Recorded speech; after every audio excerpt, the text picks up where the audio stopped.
All right, thank you for staying with Daybreak. You're just in time for the discussion. We're going to dissect the Jamhuri Day speech by the president and find out what our panelists think. Let me start by introducing them real fast, beginning from my immediate left. I have to hold a pen to know which side is left. Steve Ogolla, advocate of the High Court. Thank you so much for making time. Gabriel Muduma, political analyst. Asante sana for coming in. Thank you. Nerima Wako, executive director, Siasa Place. Thank you so much for coming in. I would say the other one, so relax. And an advocate as well. Asante sana for making time. And Steve, I'll start with you. What did you think of the president's speech before we get into the gist of it? Spot on. Yeah. Spot on, because to allow politicians to express solidarity with persons the DPP is prosecuting and to allow them to act as defense counsel amounts to a brazen show of political interference. Okay. You can't discount that unless you want to vacate common sense. Political is interference when politicians are in court contradicting the mandate of the DPP. It's so massive and it's so irreconcilable that we can't help but call it out. That's number one. But the more important thing also, it distorts the constitutional arrangement or the unity of the Constitution.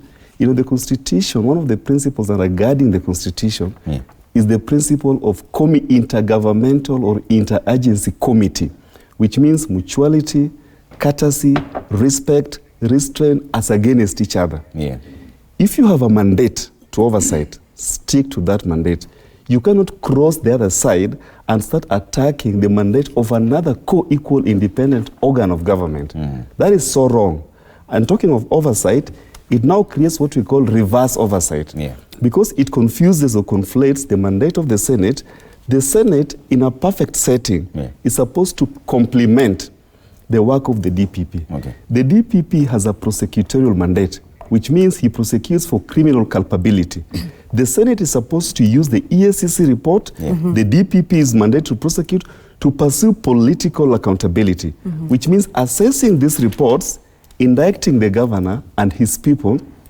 The politicians, the Senate, or the Senate are supposed to be inquiring, what measures can we take? For example, can we require impeachment? Can we require censure? Can we require apology? What forms of political accountability can we require to deepen or complement political accountability? Okay. Steve is really tempting me with follow-up questions, but I really want to get the other panelists. Steve, you've already taken us to the deep end. The bottom line is, having senators in court offends the Constitution, undermines the functional independence of the DPP, and amounts to political interference. Coming to that, coming to that, Gabriel. You know, there's a problem of giving the lawyer the first. See what he's having. He's explained half of the things. Anyway, I think one thing I agree with my good friend Wakili is that the president's speech was spot on. In fact, we needed that. Among the few things that, that really got me, something that we are not talking about, the fact that we got an endorsement by the entire AU, for the United Nations Security Council seat. Those are some of the few things that, have actually eluded us. The fact that we need to obey the law, we need to return the river, back to its course. I mean, it was actually spot on. This is something we needed. We are reminded of so many things. How do we make this country better? And we go back to, something I think Trevor, myself and you have discussed severally. We are not there yet for the Kenya that we want. But we are not where we used to be. In fact, that was almost a clarion call. We are in a better place from where we used to be, and we can only get better. But how do we get better? I think that is a conversation that we should start, having as we move along. All right. Nerima, what do you think? For the speech being 1 hour long. Lol. Anyways, there was a lot of important points within it, but also, I'd like to reminisce on the days when those were the times we would listen to the speeches and there were actual declarations where there would be changes within the law and we would see that change. Unfortunately for me, as much as I love what was within the speech and how he was so strong when it came to senators or people within government being able to defend others within the courts, and he was open about that. And so there were some things that I was very proud of, but concerned as to whether they would be follow through. Because I think with our president at the moment, the speeches, whoever does his speech writing does a brilliant job. But when it comes to the aspect of actually implementing what was said, that's where I'm left to wonder and just wait and see. So it's a wait and see game. The famous vitu kwa ground is different. All right, okay, Dan? Yes, I would largely associate myself with the sentiments of my colleagues, but to an extent also divert to a point that it is not a carte blanche that you can only focus on lawyers, because even that particular statement was not only focused on lawyers. We had the Sosion issue which came in. So we're actually talking about public officers, so that it is unfair to only assume the only target of that particular statement was lawyers. Be that as it may, even assuming it was lawyers, to a large extent, you cannot then say that what the president was saying, and if that is what he was saying, it is totally wrong, as opposed to what Steve is saying. You cannot then come in and say that lawyers cannot practice as long as you are a public officer. Remember, this stems from Chapter 6 of the Constitution, so there's nothing new we are being told. Chapter 6 is very clear on everything that I've seen, even in the draft bill. It is actually implementing what is there in the Constitution. Nonetheless, it is to the extent of the conflict of interest. If you are a senator and you are a lawyer, you became a lawyer first. We have a saying that once a lawyer, always a lawyer. Judges, magistrates, all those who have left employment for one reason or another, come back to private practice. So we always say that once a lawyer, always a lawyer. Looking at it in this particular perspective, you then cannot say that because I am a public officer in terms of a member of parliament, I cannot represent any other person in court. The extent to which I should be gagged should be that conflict of interest line. If I am representing a person, like if I am a senator, and there is that issue of oversight that will actually come in later, more probably than not, then there is a conflict of interest. But if I go and represent just a normal person in court, where is that conflict of interest? So to that extent, we must look at it clearly and know that all we are talking about is not a carte blanche that you cannot practice. All we are saying is where there is conflict of interest. Remember, we already have a High Court decision on this particular matter when Senator James Orengo was actually representing a person in an election petition. This became, she comes from that county, I don't want to mention. But this actually tells you that it was already something that the courts have put into introspection, have rendered themselves. There is no appeal over that. So that this particular effort to actually come up with even a bill by itself will not be proper. Why do I say that? A bill will go through parliament. Those are the same people who are actually being accused of this conflict of interest. If they gang up against that particular bill, where do we go?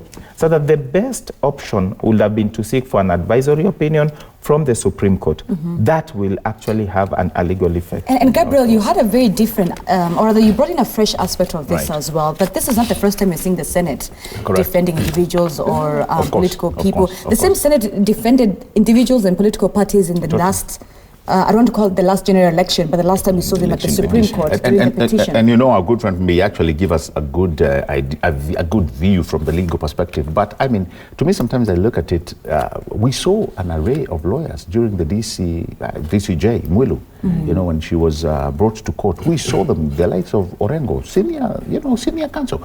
They were there. So to me, as much as we are talking that, you know, from a legal point of view, there's also the moral aspect of it. And I think the moral aspect should win the day on any given time. So I think this is something we have to grapple as, you know, with as a nation and as a community where, you know, this profession is regarded as, you know, a very, what do they have? Yes, they have a legal jargon that they use, you know. So, but to me, I think it's a moral issue, Steve, if you look at it, Nirima. Yeah, I do. How you just say, you know, this is my career, this person has been mentioned in corrupt charges, but you still, you know, run there to, you know, to be able to present them. Would you do that if it was another crime? Let's say if somebody was to, hurt your child, and I'm a very good friend to Nerima, would I go and represent that person who hurt a child who is very close to my friend? I think this is more of a moral issue than it is. And Steve, that's the other thing we wanted to talk about. Let's vacate common sense for a bit, like you say. So, true, yeah. What happened to the notion of innocent until proven guilty? And does this only apply if the legislators are representing people who are in office? What if it's an ordinary mwananchi? Most ordinary mwananchis can't afford the legal counsels that are senators and all that. But hypothetically speaking, would it be any different? You see, the same way the Constitution states that the presumption of innocence until proven guilty must be upheld, in the same manner, you must uphold the presumption that public officers act in good faith. They act in good faith, unless shown otherwise. When you allow politicians to attack the independence of these key offices, you're actually weakening the integrity of the Constitution. But let me answer something Gabriel was saying. I reject as false attempts to make a moral appeal to politicians as a way of keeping them outside the court. I'm saying that in terms of governance, and if you look at the Constitution holistically, what we call the unity within the Constitution, respect for each other, courtesy for each other, what we see all the time, even during election campaign period, lawyers manipulating the law, changing them halfway, lawyers who are elected into office, coming back to participate in presidential elections. That is a deterioration of good manners. The Constitution presupposes, first and foremost, that transformative superstructure, Trevor, will be implemented in the context of a matching culture of compliance with the law. Which means if you have a working document that promises transformation, renovation of our past governance experience, and to inspire a renewal, you need to have people who are implementing that constitution fully committed to it. As it is now, Trevor, can we say with certainty and evidence that our political elite, especially the lawyers in parliament, are fully committed to the constitution? Of course, the answer is no. Which is why I'm saying, and I've been saying this, it's just that the president amplified these concerns yesterday, and now it has become a talking point. There is no judicial pronouncement, and I've read the Otuma ruling and the Mwilu judgment. There is no judicial pronouncement on the meaning of committee, courtesy, respect, restraint between intergovernmental agencies. There isn't. If there is, Dan can share with us. I mean, this is a live show. Let lawyers who are watching share that the decision that is cited erroneously, the Mwilu decision, which allowed Senator Okongo Mugeni and Senator Rengo to continue representing the DCJ Mwilu, an error in law, first of all. The question that was framed there was so narrow, it did not permit the High Court the liberty to interpret the influence of good manners in supporting implementation of the Constitution. If the court was asked to interpret the influence of good manners, what in terms of governance is called committee between offices. Committee between offices just means you have a level of decency and restraint. If I'm talking, you keep quiet, you wait for me to finish. That's courtesy. You may not agree with what I'm saying. I can't be in the middle of a conversation and then you are interrupting and disrupting it. Because you have an opportunity to respond after I've spoken. The DPP is in the process of executing his mandate. The DPP does not execute his mandate in political rallies in his office. The locus of the field of play for the DPP is the court. Then you have politicians that have a matching mandate of oversight coming to sabotage and intercept that mandate halfway. So I mean, it's unacceptable. You have to decide. You have to decide. Listen, you have to decide whether you want to preserve the independence of the DPP. This thing is not about Haji. Kerioko Tobiko was there. Haji is there. He has a specific term of 8 years. He's going to leave. It's not about the ESCC. We've been changing commissions. True. The endurance of these commissions and the legacy of these commissions and independent offices very much relies on political support and public support. If you withdraw political support and you withdraw public support, you effectively demoralize independent office holders, and those offices will not function. You have to decide. You know why I'm getting bothered, and probably this is why I'm saying some of these things you're looking at them from a legal aspect, and sometimes you lose it, because to me there are things, like when the president is talking about a conflict of interest, necessarily we don't have to run to the mantle of legal versus illegal. There are things that, you know, when you're telling me this is a government officer driving a GK car, going to look at his mbusis in his farm, it is wrong. I don't need to be reminded of the law. That is just wrong in the eyes of society. And so every time we run, I think, to the legality element of it, we are going to lose. Wait, before we take a commercial break, I really want to get Nerima's thought from what both of them have said. What is so unique or different about Sonko's case that even the president had to put it in his speech compared to the election petition or Milu? What is so different about Sonko's case? Answered that.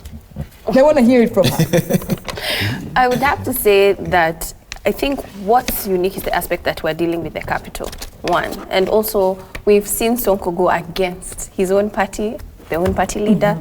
And so it also appears to be political. But in that aspect, I do have to mention that I wrote a column about how our country is one of the only ones that I feel is governed too much by lawyers, that we get lost in the jargon, that we don't even understand as an ordinary citizen what's going on. And for me, I find that as a flaw, to where when we're discussing these sort of things, basically when I hear Gabriel, it's about being able to go and defend an individual, and then at the end of the day, you're the same judge. Correct.